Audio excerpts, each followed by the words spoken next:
It is a bit of a unavoidable feature anytime we do a site builder sort of presentation / training, just that there's such different levels of experience and background. So I hope what I share with you today is useful to you. It's not too basic or not too advanced. There's sort of no perfect way to get it exactly right, but it'll be pretty basic, but then open up to questions, and we can explore other topics as time allows and as needed. I wanted to just make sure to have my contact information out there for everyone to see. You're more than welcome to email me, call me directly, whatever works best for you. That said, the best way to deal with issues related to SiteBuilder or to any of the web properties is through our help system.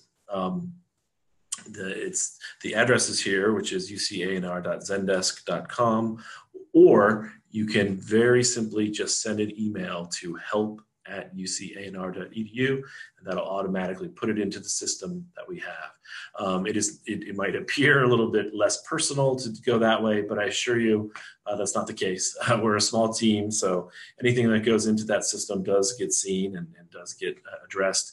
But when it goes into the system, it works better because then it can't get lost. There's more structure in place and accountability. So I do encourage you. You're welcome to contact me directly, but the help system is probably better. And I may, in fact, even if you email me directly, I may actually route your email to the system again, just so we can track and make sure nothing gets lost. Why don't we move on then? For anyone who's not familiar with SiteBuilder, SiteBuilder is A&R's homegrown CMS. CMS stands for Content Management System.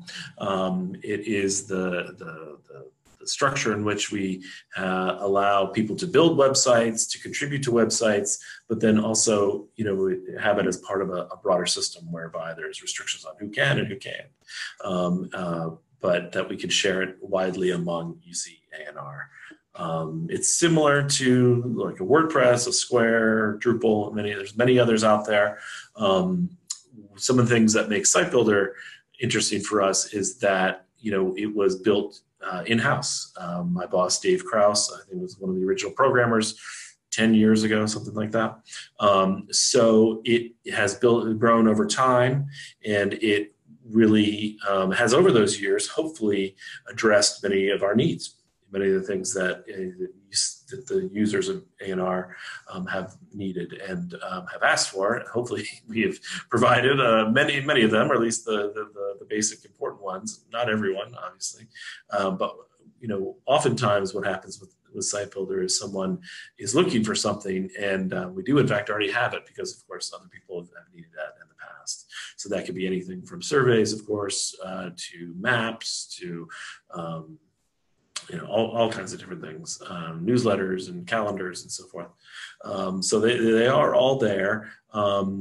We don't have all the bells and whistles of some of the commercial or popular open source ones like Drupal, for instance. But what we do have then is a team of support personnel, myself, and then the programmers to hopefully address any of the major technical problems or structural problems. We host everything here. We hopefully avoid outages, all those things that we try to take off your plate, and we provide a lot of tools then that are of use to A&R users all through the organization. So anything from a local 4-H club to a researcher on the field to rec centers, we try to provide basics for their web needs. Part of that system are the things that might appear separate, like collaborative tools or our surveys. We won't necessarily go into those today, but they are part of the broader SiteBuilder system, and we do provide support for those. So if you do have issues, definitely please let us know. Were there any questions so far? Any questions so far?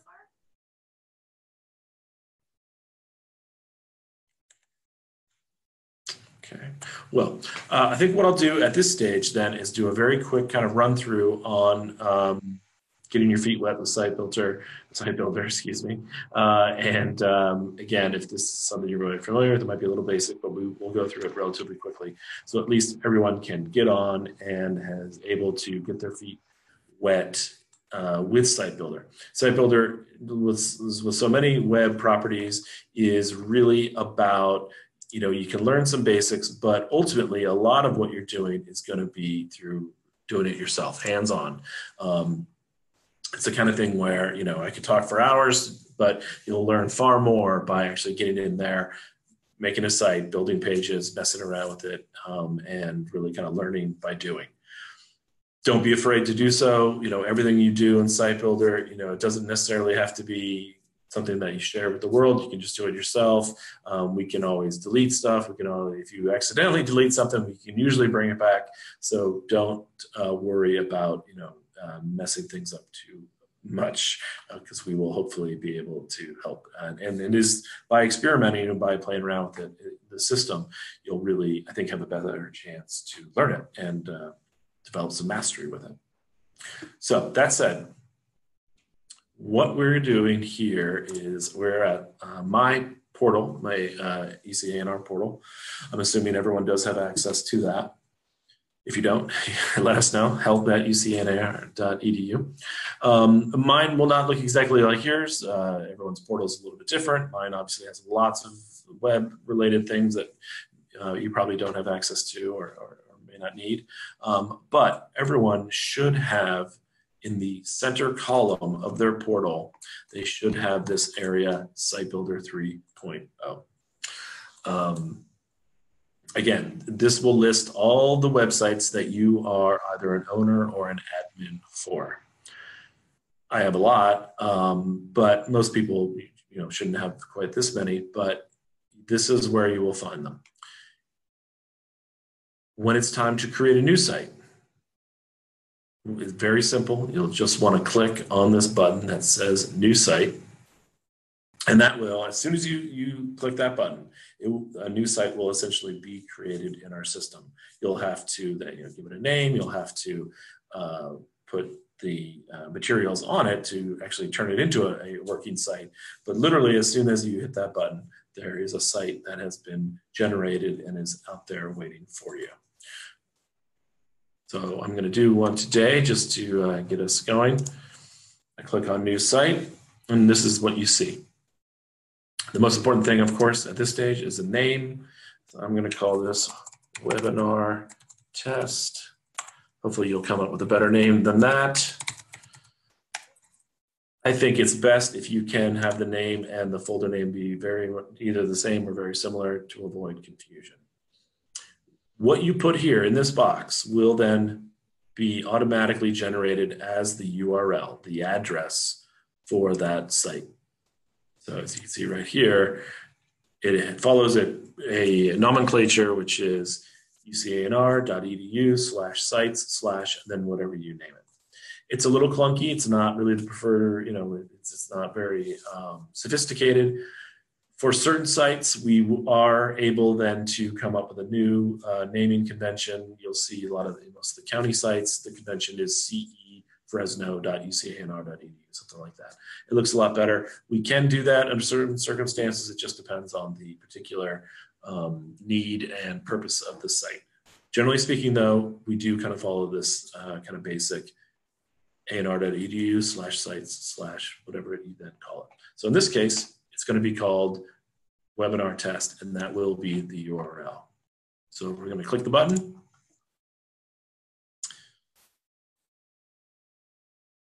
And you never know, sometimes the system is a little slow, but we do get there.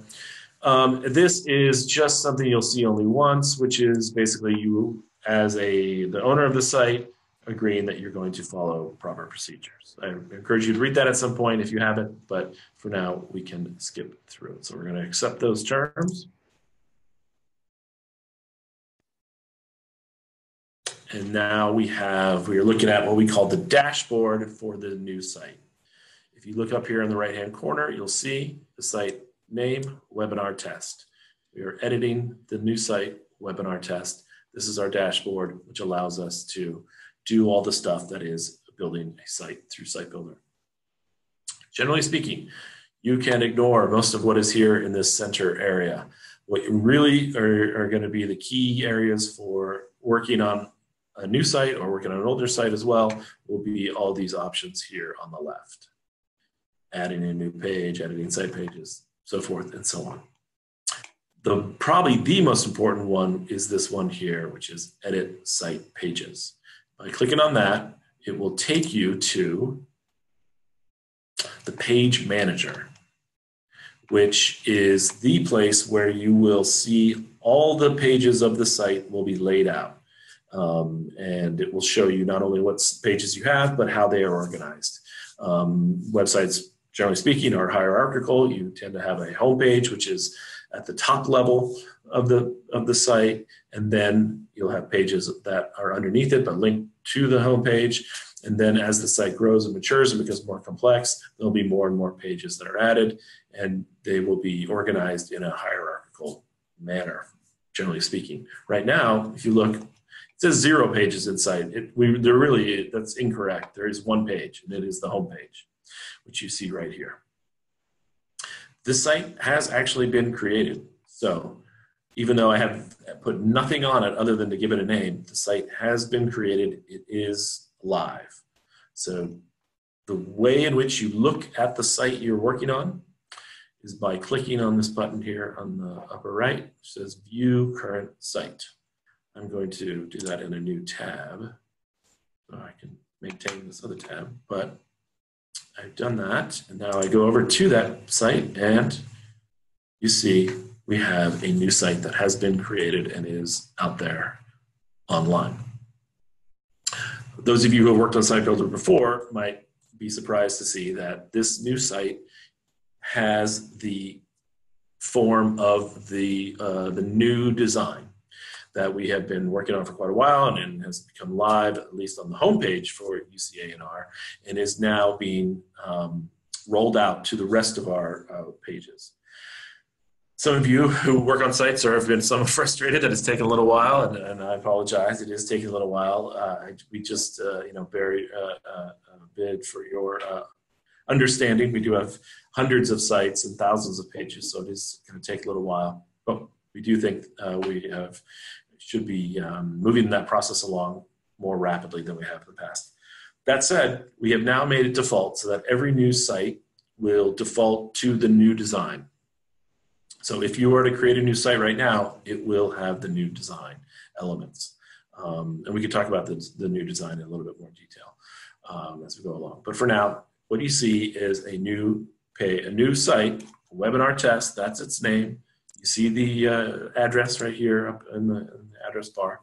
But of course, there's nothing actually on the site. I'm just checking in the time. But let's go to 12:25 and then get questions and answers. Fair enough. Okay. And I'm just going to do it very rapidly. I'm just going to show you the key to any manipulation or working on sites is to do what we call an asset. So we're going to very quickly show you how you add an asset to a page. From the page manager, you go to content. The content on this page, the home page, there is no content yet. We have not added any yet. We're going to add a new asset. That's how we're going to get content. Assets are items that are put onto the page, and there's a variety of different kinds of content that you want on the page. The most important one, though, is called a text box. So we're going to just name this my text box. And I'm going to save that asset.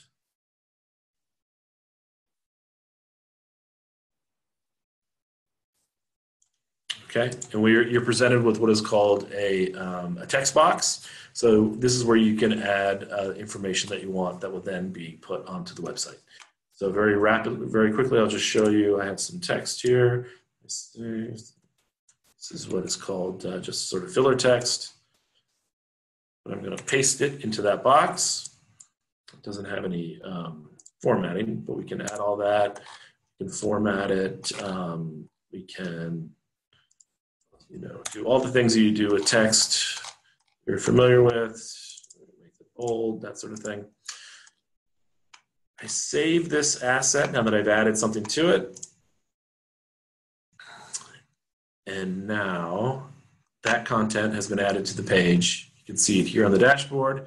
If we go to the page itself and we refresh, you see that the text is there now. Okay, that is the basic thing everyone, that it is necessary in order to add content to SiteBuilder sites. There's a lot of different kinds of content, images, PDFs, social media, there's all kinds of things. But if you can do this one thing, if you can add an asset to a page and then add some things to that asset, once you've done that, you are 90% there for maintaining, working on a site through SiteBuilder.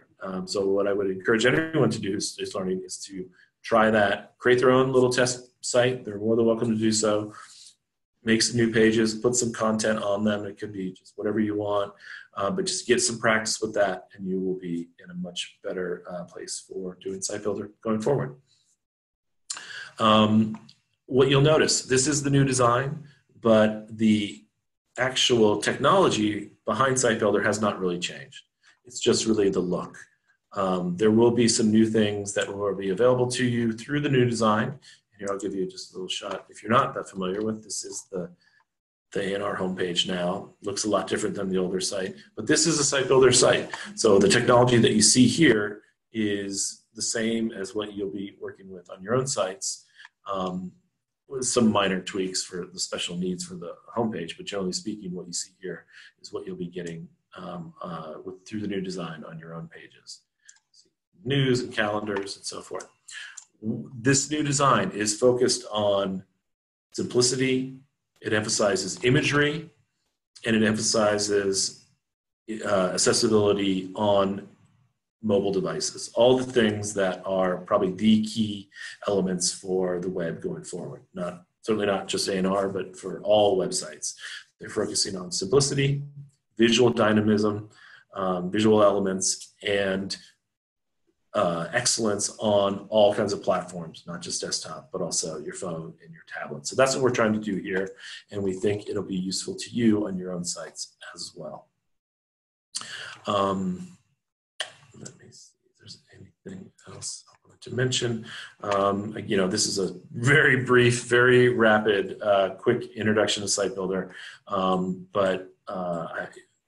I really encourage that you go out and play with it and experiment with it and, learn by doing, which, we're here to help. And if you have questions, of course, we answer, but it's really the kind of thing that hands-on practice is what is probably going to be the most useful thing to you. The other thing I haven't talked about, and again, I'll just wrap up with this, is most people will not be tasked with starting new sites. What you'll be tasked with is working on existing sites, and you'll be there to update them, to change them, to make them useful for the current needs of your particular organization.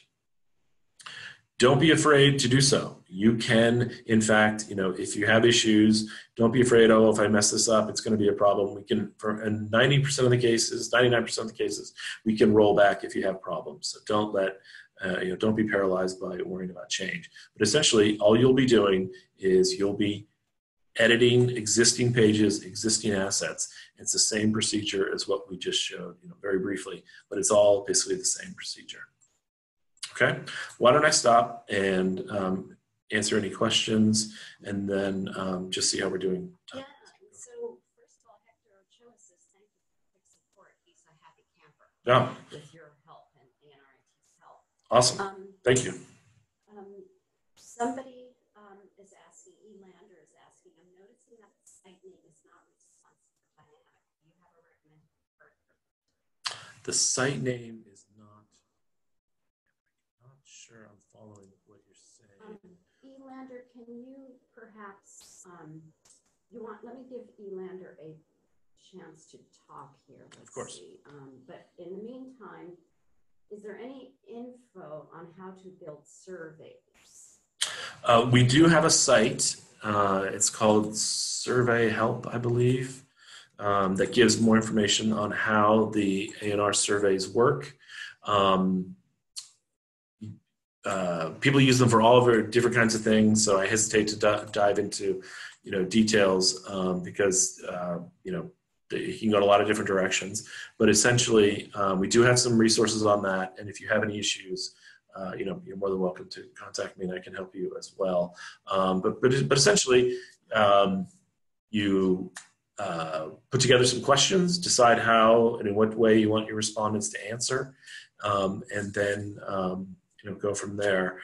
When you go into registrations that then involve credit card payments, that sort of thing, that's obviously a bit more complex, but we can help you in that area as well. And I'm sorry, Elena said that it was hard to hear the question. The question was about building surveys, and that's what Bruce was just talking about. Elander, you can talk now if you want to explain your question. Yeah, so at the top of the webpage on Bruce's screen, it says webinar test. And I've put in a site name that's a little bit longer than that. And yes, when the screen, unless it's expanded full screen, that name gets cut off. So I'm wondering if there is a recommended character limit for the site name so that it displays continuously across all screen sizes. I don't, other than to say I can check. But I would also encourage, not to make the titles too long, within reason, just because it's harder to manage both from a visual perspective, but also just that people remember the sites and the site names. Also, as it relates to searchability, so that people can find your site. So, obviously it would be great if you could put, the master gardeners of San Luis Obispo County, but MGSLO, while kind of clumsy, may in fact work better. That sort of example. Does that answer your question? Yes, thank you. And then Tanya Lee asked, what's the best way to have columns of information, photos, and then text, or to put something exactly where I want it? Do I need to use tables, or is there another way? Good question. Yeah, excellent question. Generally speaking, what we have with our sites is you're able to create columns.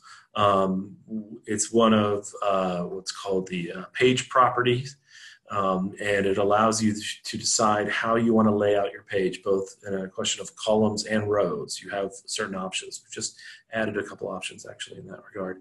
So you can decide if you want a couple columns, if you want a row and then columns, or vice versa.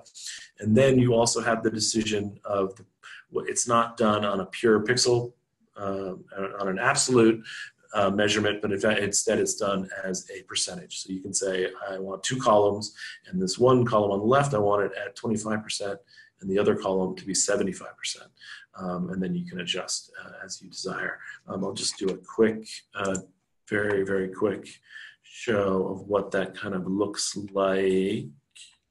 So on the properties of this homepage on our test site, clicking Edit Properties, you go down and you can see right here under Content Layout, you have some options. So all in one column, 2 columns, a row, and then 2 columns, or vice versa. And now we have a new one that is a row, 2 columns, and then another row, although that's only available on the new site design. So I would encourage you to try different ones and play around a little bit and see how it works for you. Generally speaking, we encourage you to really focus on the content and,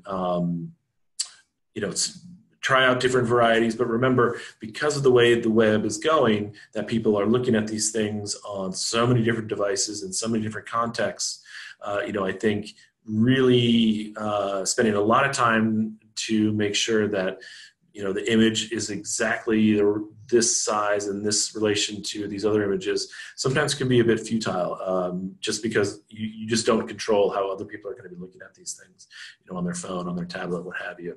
So, we encourage really simple layouts, focus on the visuals, have high quality content, and other than on a very kind of straightforward basis, I don't encourage stressing too much on layout. And just to give you an example, on the homepage for A&R, there's some sophisticated layouts, but it's still pretty simple. We're not, trying to be incredibly precise in exactly how everything is laid out. Because of course, once you then go into some of the areas, you know, it then also gets to be, again, pretty simple. There's not a lot of, you know, major, you know, tweaking, I guess is what I would say.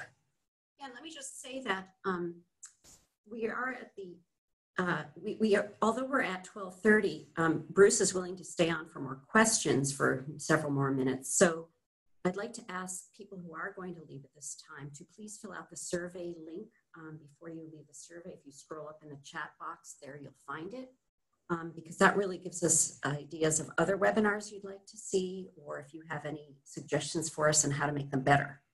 And I know sound will probably be one of those areas. So Bruce is willing to stay on for a few more minutes. Yeah, absolutely. Oh yeah, and the question that came up was from Elena. Are we able to set up Google Analytics? Yes. At one time, we used to have an in-house traffic measuring tools. Eventually, it worked out better to sort of outsource our traffic analysis to Google Analytics. And so we built it so that within the SiteBuilder system, you can use Google Analytics to track, you know, people who come, what they do when they get here, how they interact with your page. Google offers insanely powerful analytics. It can be a little tricky to set up. We do have some information out there on how to do it, but I'm also happy to help. And we're gonna have some upcoming training opportunities, and we can do some more focus on Google Analytics as well at that time. Okay, Bruce, Tanya Lee's asking, can you show behind the scenes for the homepage boxes you have for the major areas? You know, some of that is going to be rolled out to the individual pages over time. So I don't know 100% when and in what precise manner. And it's not clear to me if you'll be able to do something exactly like this. It might be more closer to this sort of design. It is in the works, but I don't have a specific So you can't time. Not yet. Not yet. Okay. Then thank you for that question, though, Tanya Lee. Sheila Baki asks, will the maps feature still be available? It is a map feature to have locations of our 4-H club meetings. Well, there's a couple different things. There is, we have the county map asset, which is sort of pre-built and available. And then we do have the ability to pull in Google Maps and have that work as well. So as far as I'm aware, that those things are available and still going forward. I'm not aware of any need or any plan to pull those back. Any more questions?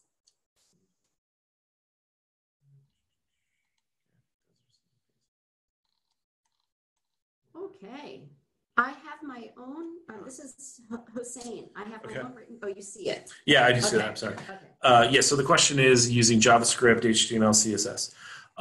Yes, you do have access to certain ability to manipulate the HTML within SiteBuilder. You do not have the ability to manipulate JavaScript. That said, we are using Bootstrap in this, so there's some ability, if you're familiar with Bootstrap, to do some manipulation. But again, at that point, you're really kind of hand coding the sites, which I understand the impulse. I wouldn't necessarily recommend it just because, you know, that's very hard to maintain. You know, our system is really set up for it to be a kind of a group access. So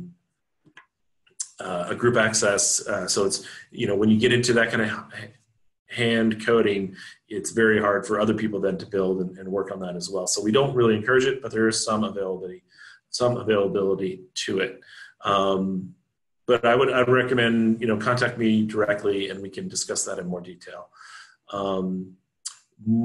There's another question about webinar in the future. Yes, I am planning to do something tentatively, well, July, but I think even before then, because we want to help some people with also some of the new site designs and rolling that out. So I have something tentatively planned for in a couple weeks. So I think around May 2nd.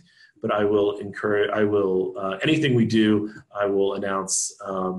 We'll send out information through our blog and other avenues as well, and Jody as well, of course. Any other questions for Bruce today?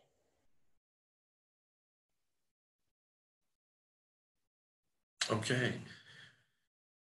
Well, thank you, everyone. Thank you. Again, this is very brief, and I hope it was useful just in a short time. But please, feel free to contact me as you need, and we will try to get you guys going.